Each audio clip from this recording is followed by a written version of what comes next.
Hello viewer, it's a butterfly shape here. I will take it, create another design in this way. I will find an option there. Let's generate a new designs to make the changes here. Explore the shapes again. We are finding a new designs here. We are using the structure there. Keep editing the designs. Explore the option. Here we are. Find it.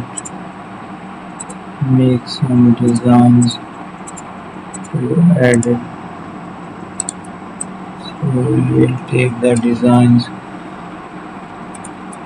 Thank you for watching my video.